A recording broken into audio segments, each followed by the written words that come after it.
Okay, ನಮಸ್ಕಾರ.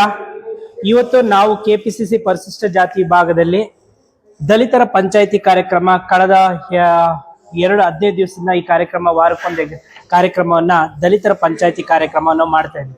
ಇದ್ರ ಉದ್ದೇಶ ಏನಂತಂದ್ರೆ ದಲಿತರ ಸಮಸ್ಯೆಗಳ ಬಗ್ಗೆ, ದಲಿತರ ಮೇಲಾಗ್ತಿರೋ ದೌರ್ಜನ್ಯಗಳು, ಶೋಷಣೆಗಳು ಮತ್ತೆ ಅತ್ಯಾಚಾರಗಳು ಮತ್ತೆ ಮರ್ಯಾದೆ ಹತ್ಯೆ ಕಾರ್ಯಕ್ರಮಗಳನ್ನ ಹಲವಾರು ಕಾರ್ಯಕ್ರಮಗಳನ್ನು ಮಾಡ್ಕೊಂಡ್ ಬರ್ತಾ ಇದ್ವಿ.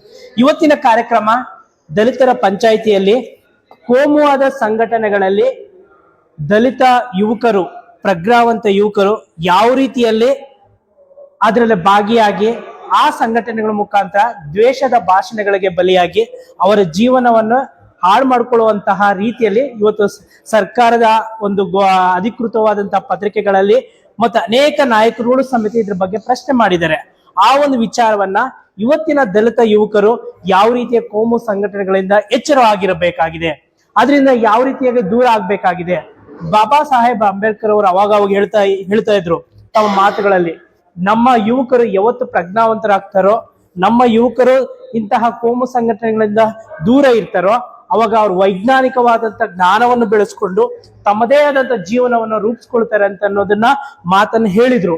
ಇದನ್ನು ಎಲ್ಲಾ ಗೊತ್ತಿದ್ರು ಸಹ ನಮ್ಮ ದಲಿತ ಯುವಕರು ಯಾಕೆ ಇಂತಹ ಕೋಮು ಸಂಘಟನೆಗಳಲ್ಲಿ ಭಾಗಿಯಾಗ್ತಾ ಇದ್ದಾರೆ, ಅವರ ಜೀವನವನ್ನು ಹಾಳು ಮಾಡ್ಕೊಳ್ತಾ ಇದ್ದಾರೆ ಅನ್ನೋ ವಿಚಾರದ ಬಗ್ಗೆ ಇವತ್ತು ದಲಿತರ ಪಂಚಾಯಿತಿಯ ಒಂದು ಚರ್ಚೆಯಲ್ಲಿ ನಾವು ಇದನ್ನ ಡಿಬೇಟ್ ಮಾಡ್ತಾ ಇದ್ವಿ.